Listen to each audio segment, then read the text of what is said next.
Les mando un saludo de parte de la iglesia Árbol de Vida para las Naciones, que queda en Los Corales, donde estoy pastoreando. Y bueno, es un gusto para ellos enviarme acá, pues también yo le pido permiso a ellos.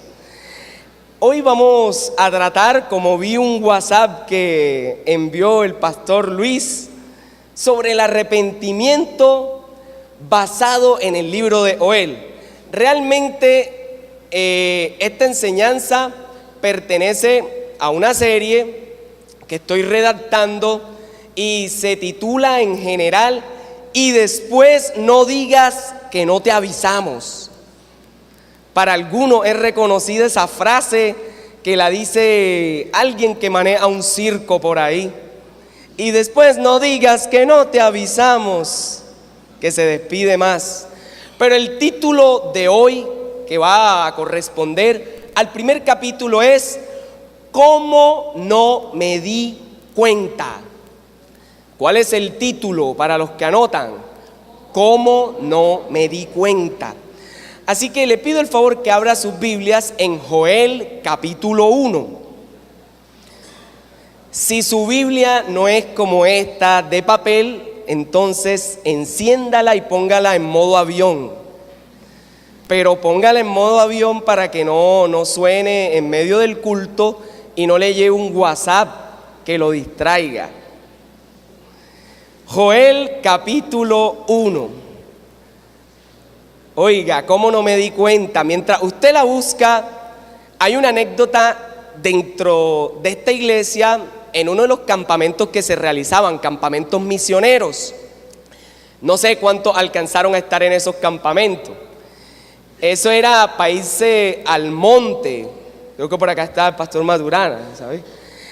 Se iba uno al monte y todo eso. Mi hermano me cuenta, porque yo no fui a ese, que había un hermano extranjero, gringo, que junto con ellos había ido al campamento. Y llegó el momento de hacer las pruebas y pasaron por pistas, en barro, se tiraron por todo eso. Llegada la hora de bañarse, mi hermano se da cuenta, y todos, que el hermano tenía acá un terrón de barro grandísimo. Y el hermano decía: ya yo me terminé de bañar. Ya él lo decía así en su español agringado, que ya se había terminado de bañar y estaba limpio. Pero todos los muchachos le decían: hermano, pero mire, usted tiene un terrón. No. Total, cuando se puso la camisa, se le embarró porque estaba recién mojado todo. Y la esposa del hermano lo regañó. Así que aplica de pronto, para a manera de ejemplo, al hermano se le había avisado, como dicen por ahí, se le dijo, se le advirtió, se le volvió a repetir, se le dijo otra vez, pero no hizo caso. Ese fue el caso. Y hoy vamos a ver en Joel capítulo 1, de los versículos 2 hasta el 20, un poco largo, algo parecido con el pueblo de Israel.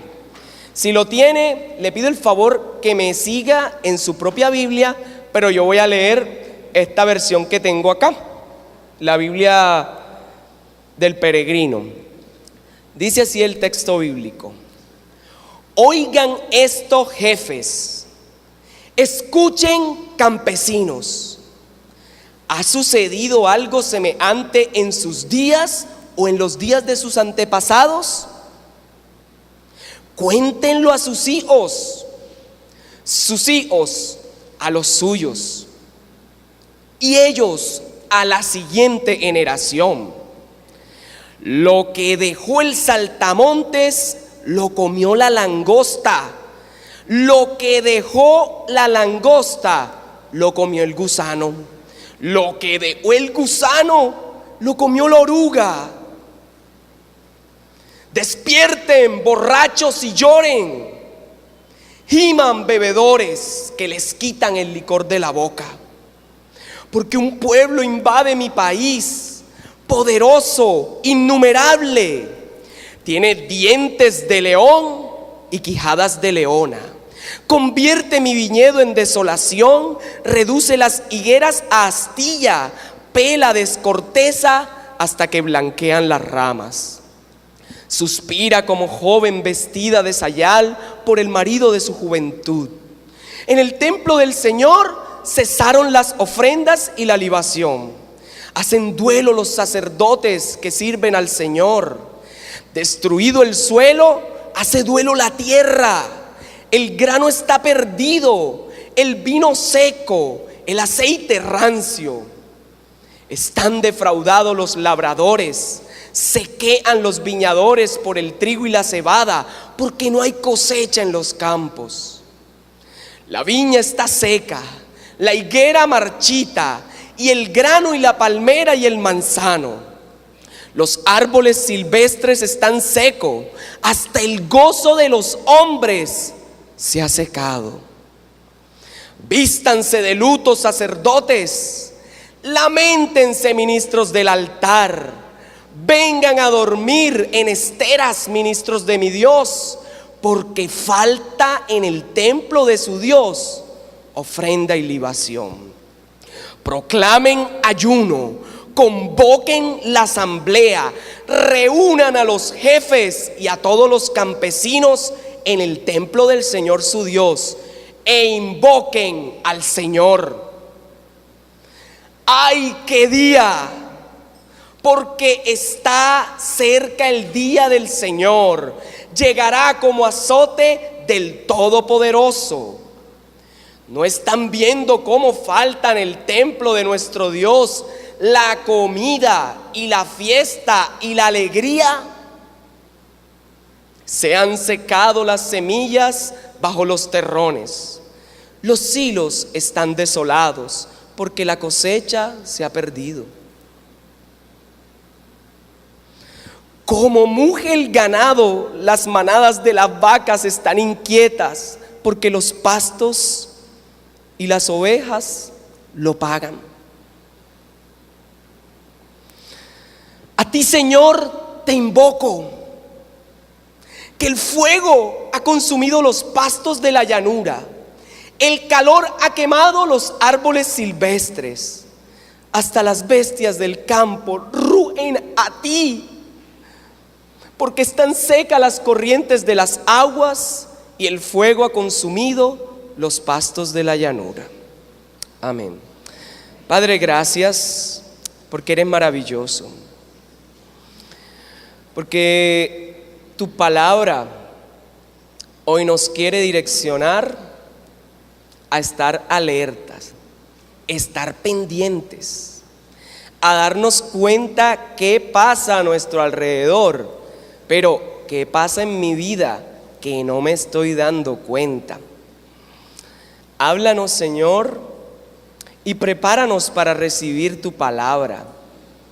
Háblanos conforme a tu amor.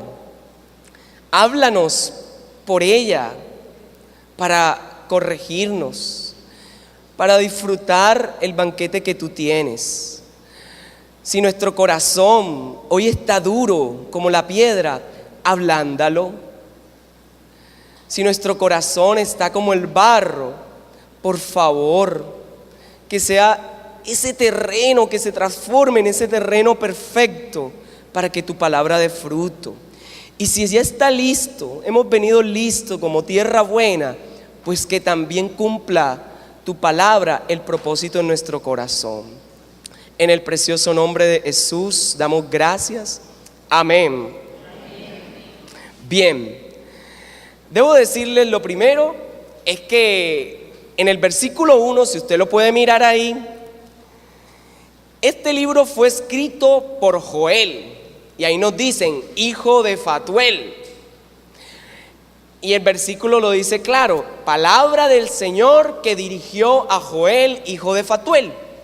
Aunque nada nos dice acerca de él o la época donde él profetizó, vamos a situar el contexto donde él se desenvolvió entre los siglos VII y los siglos IV.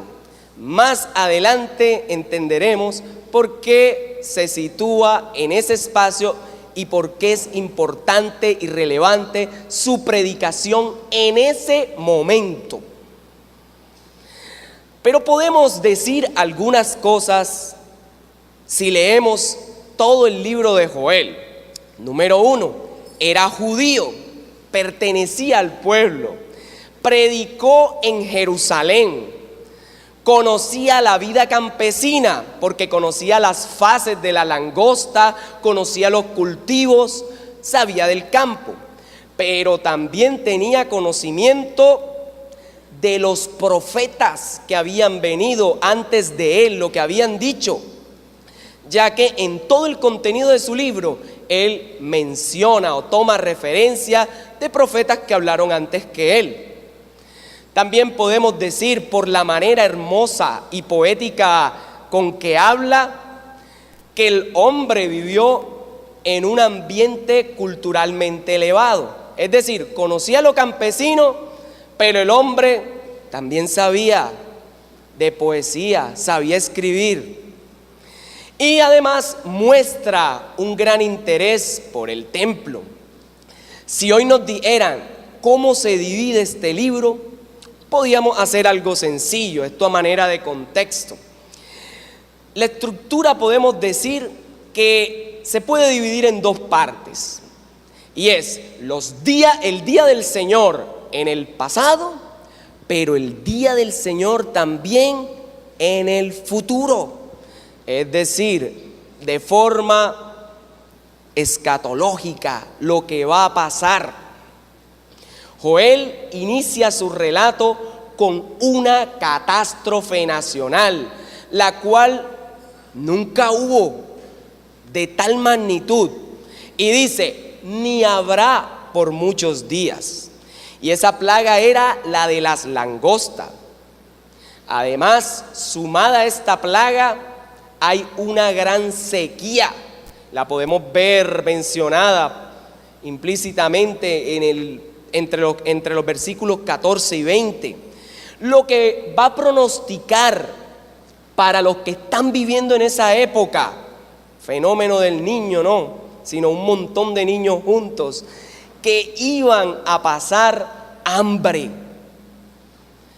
En medio de ese contexto, pareciera ser que él hace alusión a algo aún más fuerte. El día del Señor está cerca, en el versículo 15. Entonces hay como una especie de progresión en los sucesos que están como augurando que la invasión de la langosta es como el principio de lo que se le viene encima. Para Joel, la plaga en el capítulo 2 se transforma en un ejército fuerte, esforzado y valeroso que asalta y conquista la ciudad. Eso lo pueden ver en el 2 del 1 al 11. Esta catástrofe tan grande y de tal magnitud que no tenía antecedente pide una acción religiosa de parte de la comunidad a la que Joel le está predicando. Sé que acá se ha estado haciendo jornadas de ayuno, ¿cierto? Bueno, de pronto coincidencia, no sé. Pero aquí dice, con ayuno, con lamento, con duelo. Es decir, todo esto que ha pasado debe llevar al pueblo a mirarse, a examinarse, y como una propaganda, es decir, ¿quién tuvo la culpa? No fue el tubo, fui yo. Así el texto sigue avanzando en todo el capítulo hasta mostrarnos cómo está la necesidad en medio de Israel del Señor. ¿Ok? Vamos ahora sí al capítulo 1 a centrarnos en este pasaje. versículos 2 al 4.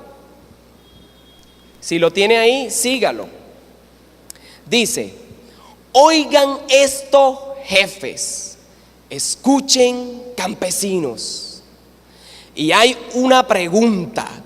¿Cuál es la pregunta que está ahí, mis amados hermanos? Hay una pregunta. ¿Ha sucedido algo semejante en sus días o en los días de sus antepasados? Este texto es fuerte y poderoso.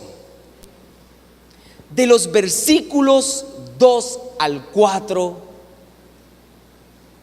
hay unos imperativos. Oigan, escuchen y cuéntenlo. Puede mirarlo ahí, está distribuido entre esos versículos. Oigan, escuchen y cuéntenlo. ¿Quiénes van a contar? Miren su Biblia. Los jefes y los campesinos. ¿Qué van a contar? Que una plaga de langostas o una plaga de tal magnitud que nunca se había visto y ha asolado nuestra nación. ¿Y a quiénes se lo va a contar? Miren su Biblia.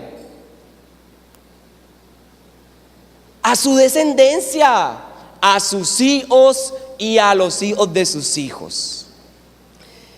Este texto empieza con esos imperativos. Oigan, escuchen, cuéntenlo. Mis amados hermanos, ¿qué catástrofe ha ocurrido en estos días o en nuestras vidas? Y no se necesita que solo sean fenómenos naturales, sino ¿qué ha pasado en tu vida? ¿Qué ha pasado en mí que nos tiene quejando y que nos tiene diciendo, esto parece castigo del Señor? ¿Qué está pasando en nuestras vidas, en nuestras familias, que tal vez se haya convertido en un suceso que deba contarse de generación en generación para que los que vienen después de nosotros no cometan el mismo error? Es un texto poderoso, un texto hermoso que empieza de esa forma. Oigan, escuchen y cuéntenlo. En algunas familias puede haber pasado que se le advirtió al muchacho, no hagas machete en la universidad, pero hizo machete y se metió en problemas y lo expulsaron. Pero cuando el hijo pasó, el hijo del que había hecho machete, pasó también, ya después de muchos años, el papá le dice, no lo hagas porque a mí me expulsaron, pero el hijo termina haciéndolo. Y así sigue, a pesar que se lo advirtieron. O está la mamá que tuvo sus hijos a temprana edad y ni siquiera tenía su novio, pero le dice a su hijo o a su hija, pilas, piensa bien las cosas, pero resulta que no pensaron bien las cosas y sorpresa, madre, eres abuela. Y de pronto, como dije, se le había advertido, se le había dicho, o que de los que en su trabajo le dijeron, hijo,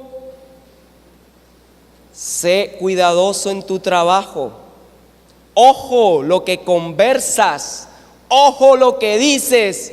Y ojo, no te estés llevando los lapiceros y las hojas del trabajo, así no te paguen suficiente. Y resulta que el padre, que pudo haber cometido algún chanchullo antes de conocer al Señor, y bueno, alguno después de conocerlo, no se sabe, resulta que le dice al hijo, no lo hagas. Y el hijo sale con lo mismo. Pareciera ser que el imperativo aquí es: cuenten para que no se olvide. Comuníquenlo para que en las generaciones que vienen después no digas que no te avisamos, como aquel circo. A eso quiere aludir el texto. Oigan lo que pasa, pero no oigan solamente, escuchen. Y me recuerdo un texto: si escuchan hoy la voz del Señor, ¿cómo dice? No endurezcáis vuestro corazón. Y a eso se quiere referir. Oigan, escuchen y cuéntenlo. De los versículos 5 al 7, encontramos 3 imperativos más, porque ya ha pasado el tiempo adelante, donde se le ha dicho, cuéntenlo para que no se le olvide. Ahora le dice, despierten, lloren y giman. El texto a quien le dice eso: despierten, lloren y giman. A los borrachos y bebedores. ¿Cuántos borrachos hay en este lugar? No, bueno, ninguno, qué bueno. Todos están sobrios. Como dijo Pedro, claro, porque apenas son las 9 de la mañana. No. Despierten, lloren y giman. ¿Quiénes? Los borrachos y los bebedores, que son lo mismo. ¿Por qué? Porque les han quitado el licor de su boca, lo que para ellos representaba la alegría o representaba el pasar una pena. Claro, ya algunos se ríen porque recuerdan vallenatos. Y este texto nos quiere mostrar que aparentemente había entre nosotros, porque recuerden lo que le dije al principio, está hablando al pueblo de Israel, y hoy estamos en Árbol de Vida. Parece que le está diciendo, entre nosotros no solo hay jefes y obreros, jefes y campesinos, también hay borrachos y bebedores que necesitan despertar a la realidad de lo que está sucediendo. El texto es muy enfático en decir, porque les quitan su alegría de la boca, el licor de la boca. Oiga, vaya usted a quitarle a un bebedor su botella, a ver si lo va a bendecir o lo va a saludar, le va a dar un cariñito, o le da un cariñito pero con la botella. Y el texto nos dice, quítenselo, se los quitan. ¿Y para qué?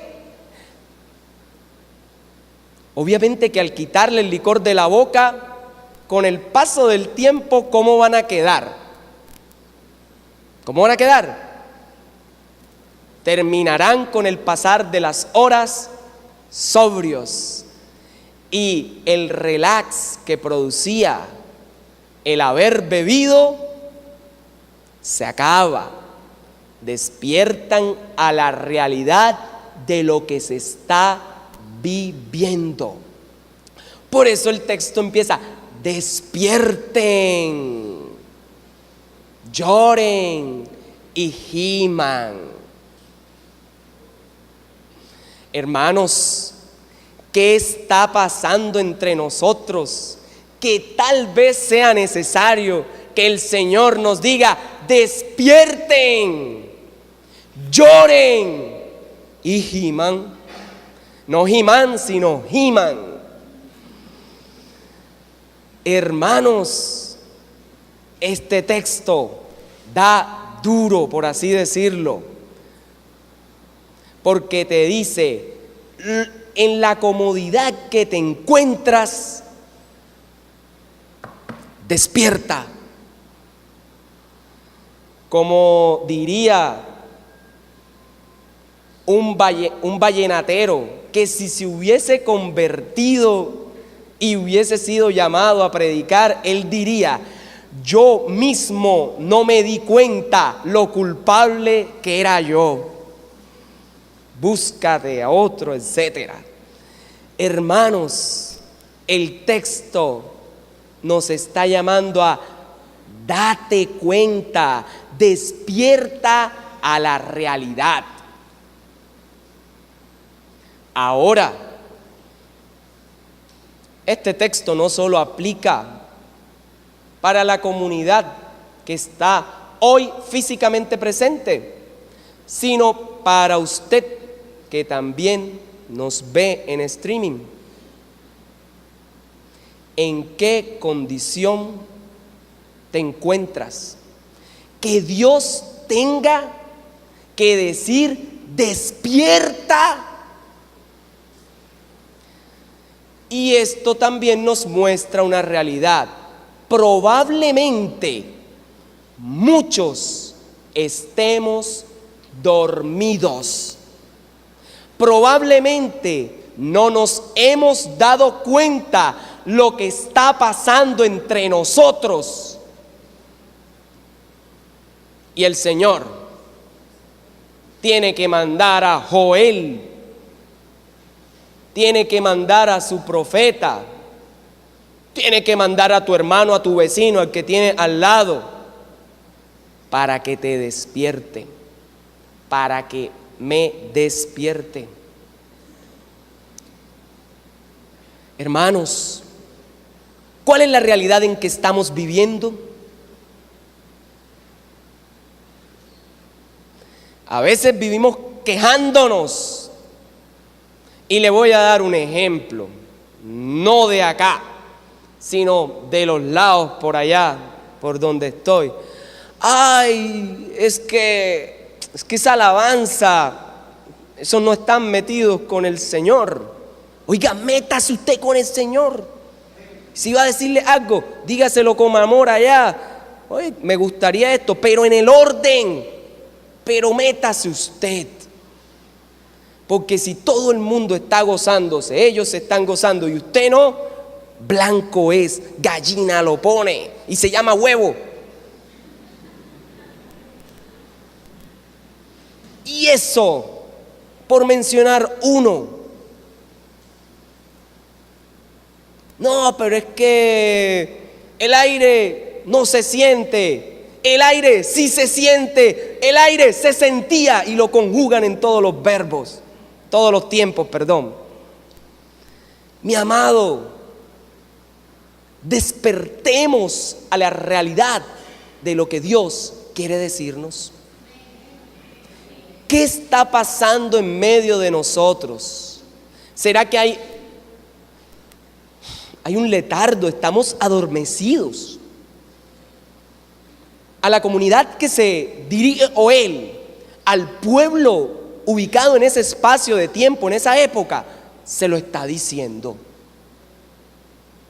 pónganse pilas, despierten. Y en ese caso a los borrachos. Versículos del 8 al 12. Nuevamente hay unos imperativos.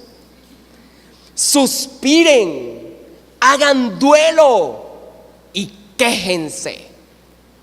Ay, ¿cómo así? Si hay un coro que dice: deja la queja, avanza. Ay, yo no sé. Esta versión dije que quéjense. Suspiren, hagan duelo y quéjense, lamentense. ¿Quiénes deben hacerlo?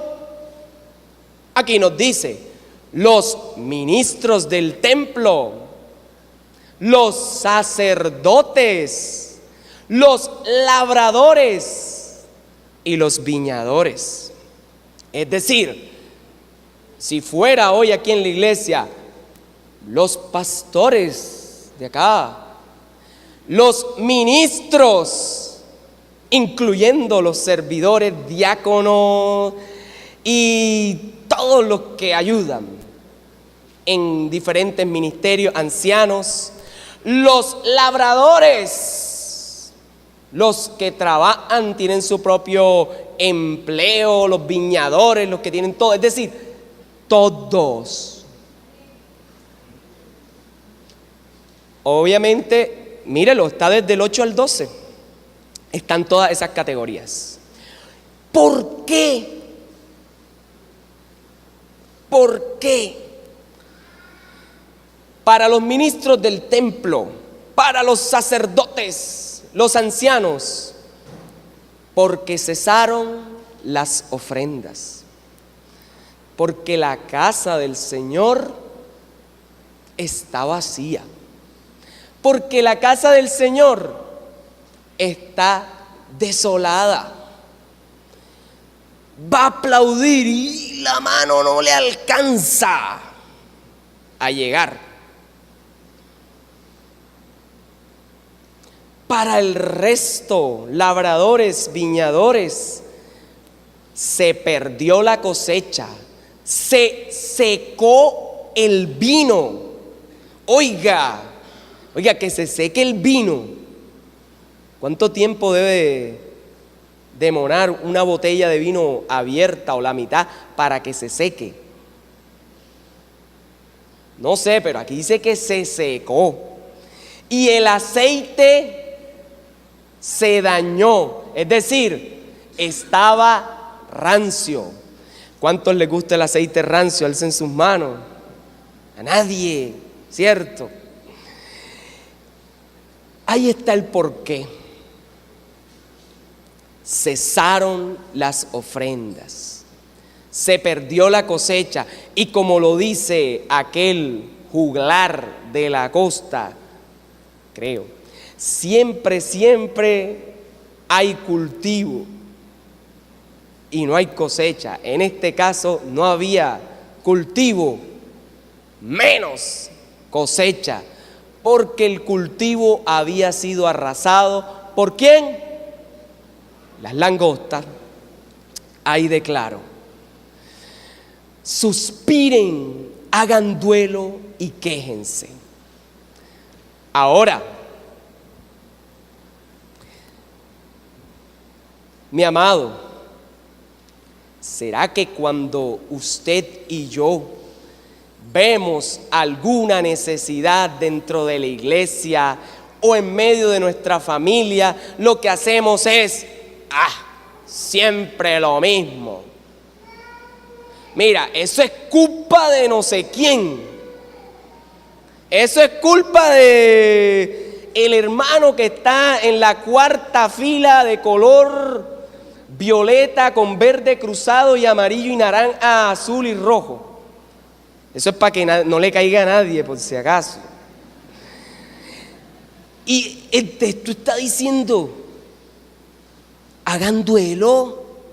¿No les da cosa ver que la casa del Señor está desolada? Es que no les da ni para lamentarse, porque no hay cultivo ni cosecha, no hay forma de llenar los graneros porque no hay nada. El aceite está dañado y la botella de vino, para que salga vino hay que rasparla con una cuchara y sale polvo de vino. Imagínense. Interesante. Pasa un punto más fuerte. Versículo 13, mírelo. Y nuevamente Joel con sus imperativos. Ya nos ha dicho antes, oigan, escuchen y cuenten. Luego, despierten, lloren y giman. Luego, suspiren, hagan duelo y quédense. Pero ahora dice, enluten, lamentense y duerman incómodos, duerman en esteras. ¿Y a quiénes se los dice ahora? A ver, recuento. Al principio, oigan, escuchen y cuéntenlo, fue a los jefes y a los campesinos, a los jefes y a los obreros, a los ancianos y a los moradores de la tierra. Despierten, lloren y giman a los borrachos y bebedores. Suspiren, hagan duelo y quédense a todo el mundo. Ministros, sacerdotes, campesinos, viñadores. Pero ahora es más específico. Suspiren, hagan duelo y quédense.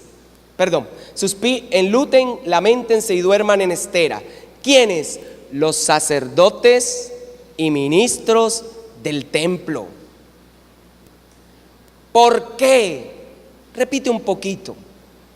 Porque no hay ofrenda ni libación, no hay trigo y no hay vino, no hay sustento. Hermano, ¿cómo está la casa del Señor hoy? Alguien que alce la mano y lo diga para adentro. Somos la iglesia, usted y yo, no es este local. No es este templo. Somos usted y yo. Así que si usted dice que la iglesia anda mal, ¿quiénes andamos mal? ¿Cómo? No escuché nada. Yo. Interesante. Nosotros.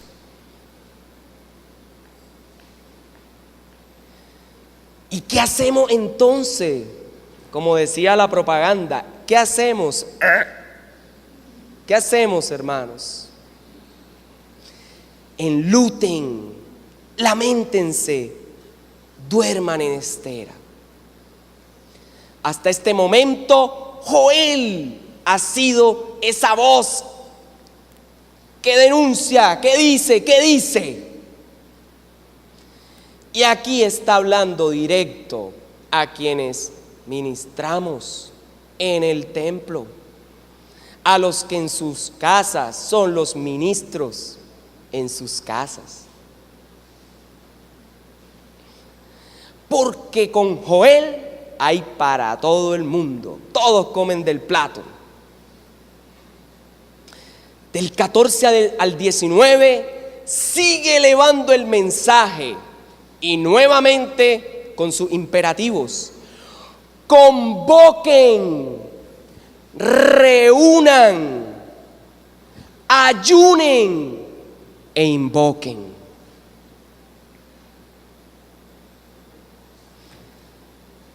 A este punto, Joel, de los versículos 14 al 19, manda convocar la asamblea. Oigan, escuchen, vengan, reúnanse. Y hoy nos hemos reunido, hoy estamos aquí. Ayunen e invoquen. ¿Quiénes? Jefes y campesinos, ancianos y moradores de la tierra, todos los que cabemos ahí. ¿Para qué es esa convocación? ¿Para qué es esa reunión? ¿Para qué ayunar? ¿Para qué invocar? Para buscar al Señor, para invocarlo. ¿Por qué? Porque su día está cerca. porque no hay alegría y fiesta en la casa de Dios, porque la tierra no está dando como debería dar, porque no hay comida. Hoy se habla mucho del fenómeno del niño, ¿cierto? Los embalses han disminuido su nivel de agua mucho. En algunas ciudades anuncian restricción, que van a restringir por horas la energía. En algunas ciudades, como en Cali, multas para los que desperdicien. En otras ciudades han aumentado las tarifas. Parecido, pero allá estaba peor. Y saben, Joel nos lleva a un punto, como les había dicho, que la catástrofe nacional amerita que haya una acción religiosa, que haya una acción de parte de la comunidad. Y es esta: convoquen, reúnan, ayunen e invoquen el nombre del Señor. Porque si nos acercamos a Él, como dice, quizá se arrepienta, quizá tenga misericordia y el castigo que había dicho que venía se detenga. Tal vez algunos podrían decir a esta altura: ya estoy siendo castigado. Oiga, puede evitar que siga siendo castigado. Pero el texto, más que castigo y eso, quiere llamarnos a que nos examinemos. Porque el motivo no es tanto el castigo,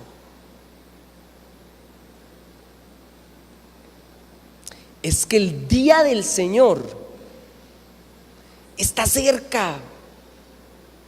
Y aunque en ese contexto tiene connotaciones fuertes para los enemigos del Señor, para sus hijos tiene connotación de liberación, de salvación.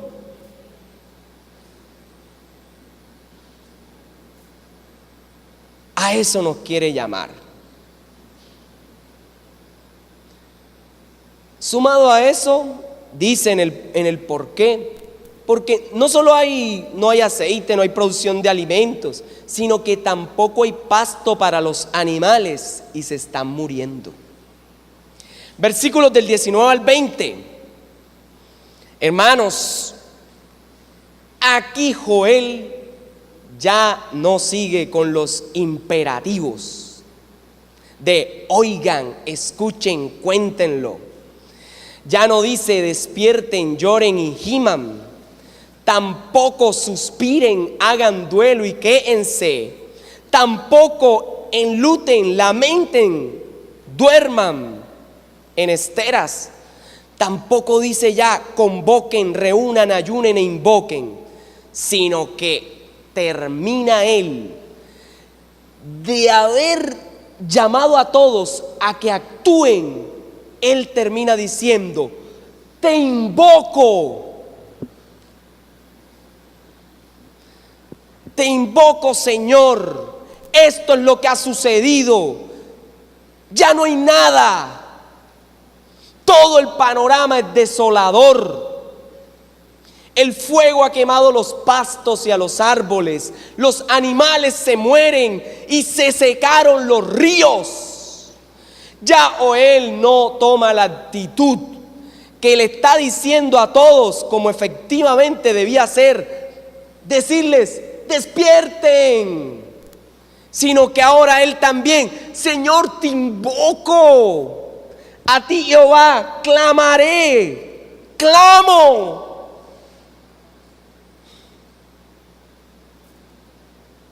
Porque se da cuenta.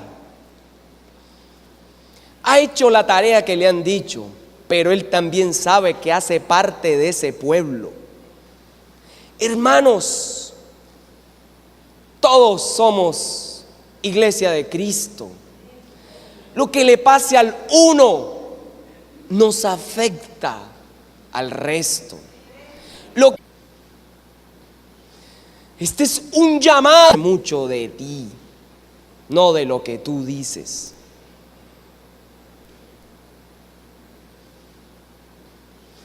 Este es un llamado a la unidad nacional, no la que anda por allá.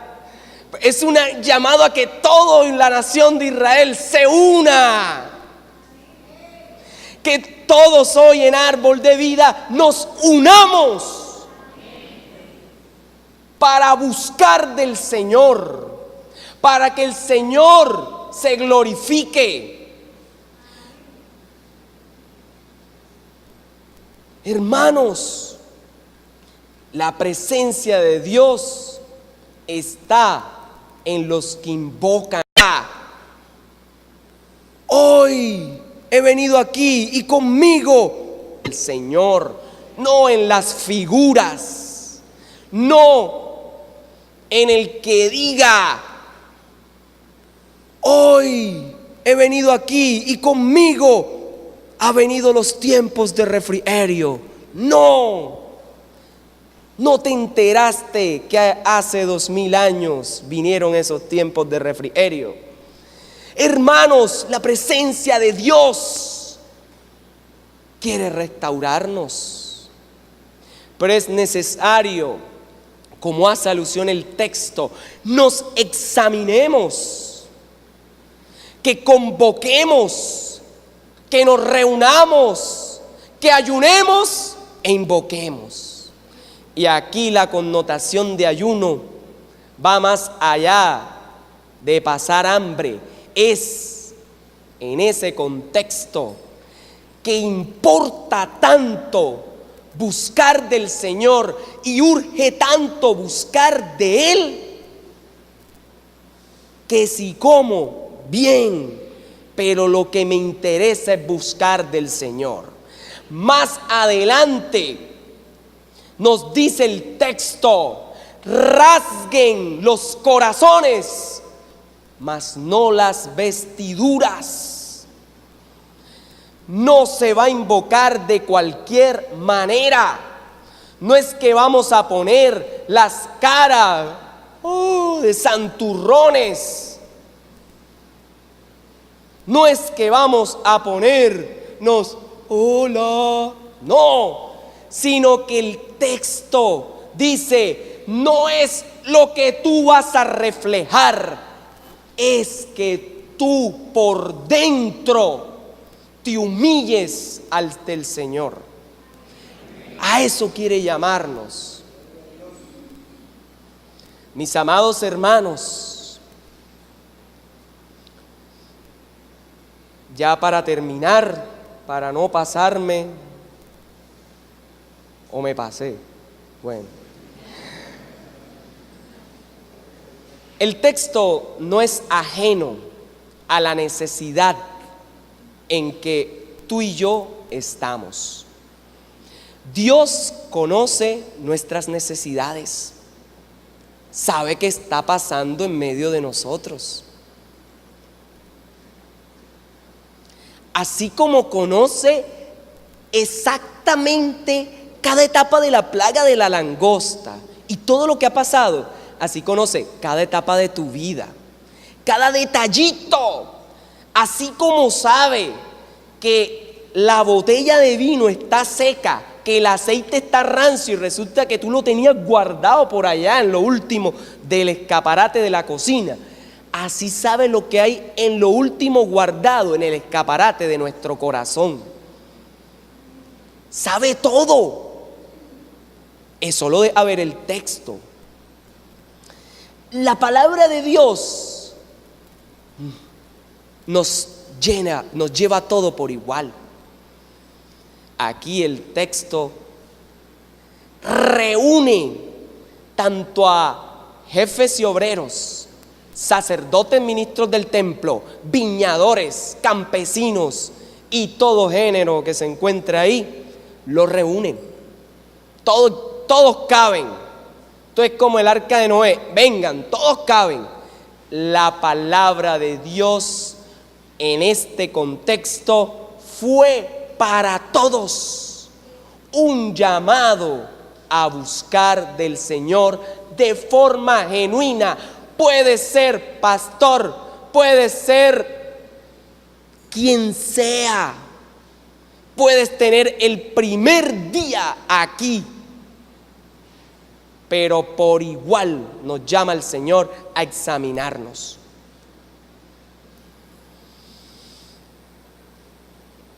Hay un llamado también al cambio radical, nuevamente, no el partido ni eso, sino a un arrepentimiento genuino.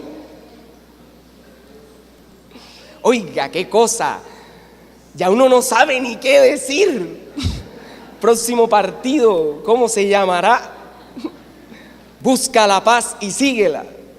No lo hagan. Bien, Romanos 10:13.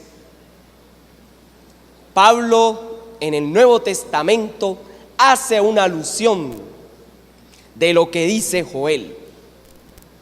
Aunque Joel lo ha dicho para los judíos de esa época y su mensaje se hace relevante porque hubo palabras que se profetizaron, que hablaban de restauración, que hablaban del día del Señor.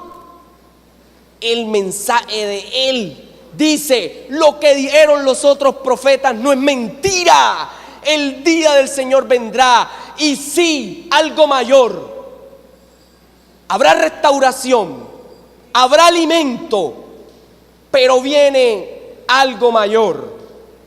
Aquí dice: porque todo aquel que invocare el nombre del Señor será salvo. Aunque al principio Joel lo utiliza solo para los judíos, Pablo lo abre a todos. Todo el que invoque.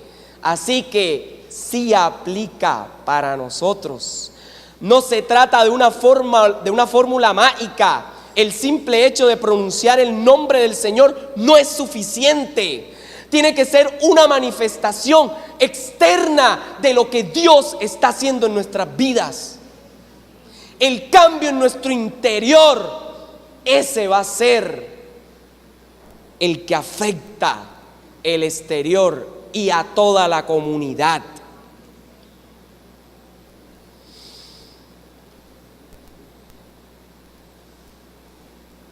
El texto en Joel sigue mencionando en algunas Biblias en el capítulo 3.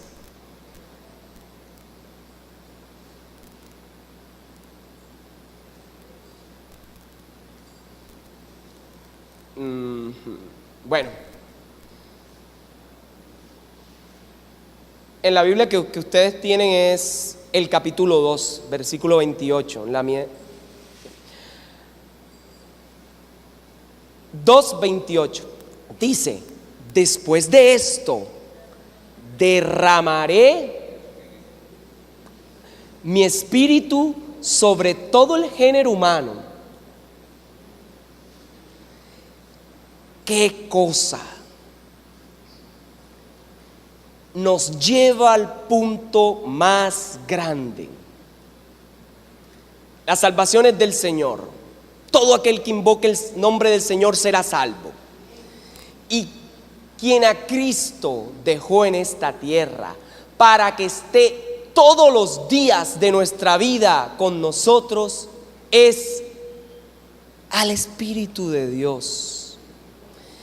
Y antes era solo para algunas personas, Ahora, Pedro en Hechos 2 dice, esto fue lo que profetizó Joel, lo que dijo, que en los últimos días derramaría de su espíritu sobre todo el género humano.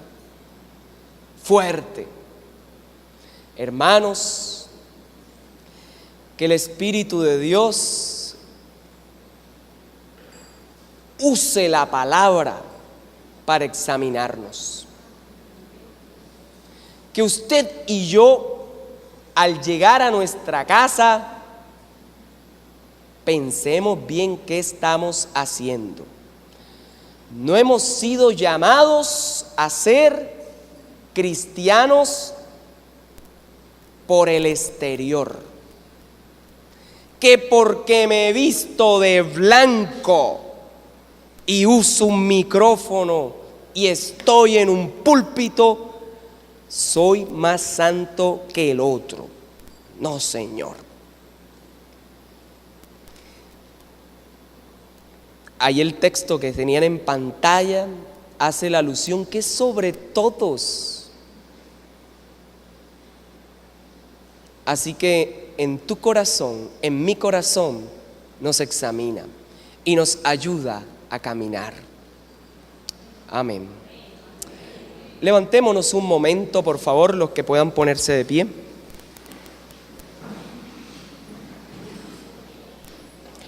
Los que no también. ¿Qué digo? Perdón. Y oremos al Señor con base en esta palabra. Ahí donde tú estás, te pido que ores al Señor con base en la palabra. Si no tomaste nota, puedes abrir un segundo la escritura donde leímos y lo que te llamó la atención, léelo y díselo al Señor. Si tomaste nota, revisa tus apuntes y ora. Si ya estás claro lo que le vas a decir, digámoselo. Pero con respecto a esta palabra. Gracias, Señor, porque tu llamado hoy incluye toda la comunidad y no deja a nadie por fuera. Gracias porque tu llamado me dice, Jorge, examínate. Gracias porque hoy me dices, mira cómo estás. Porque así como el relato, la anécdota que contaba del hermano en el campamento misionero, que no se dio cuenta del barro en su espalda, tal vez no tenemos solo barro en la espalda, sino en la frente, en el pecho, en las piernas. Así que muéstranos por tu palabra, Señor. Si tal vez ya no nos gozamos en el culto con los hermanos en la comunidad, muéstranos por qué, Señor. Y perdóname, porque tal vez he sido yo el culpable.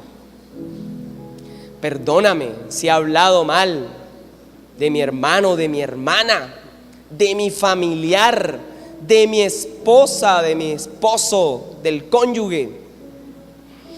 Perdóname si estoy tan irritable que me van a decir algo y quiero tirarle lo que tenga en la mano. Perdóname, Señor. Señor, perdona a tu pueblo. Y te ruego que tu palabra esta semana nos siga martillando y nos siga hablando. Por favor, abre tu boca y con respecto a lo que dice el texto, hagámoslo, porque es tiempo de despertar, iglesia. No es justo seguir lo mismo, rasgando las vestiduras, pero los corazones más duros. Señor, ten misericordia de tu pueblo. Ten misericordia de nosotros. Ten piedad de mí, Señor. Restaura tu comunidad, tu pueblo. Cantábamos, Señor, lávame en tu sangre, Salvador, límpiame de toda mi maldad, que sea por dentro y se refleje hasta el exterior. Como dice, Señor, traigo a ti mi vida para ser, Señor, tuyo por la eternidad. Lava a tu pueblo con tu preciosa sangre. Guíanos a donde quieres llevarnos.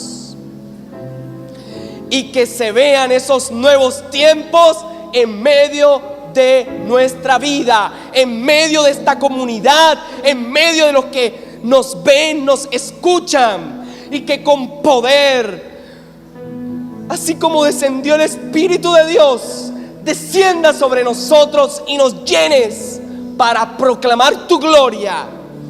No para engordarnos y creernos, sino para ir y compartir de tu palabra, para que cuando estemos tentados a pecar, tu Espíritu produzca el fruto y nos dé dominio propio y nos aguantemos, para que reflejemos el amor. En el nombre de Jesús, gracias. Amén. Gracias.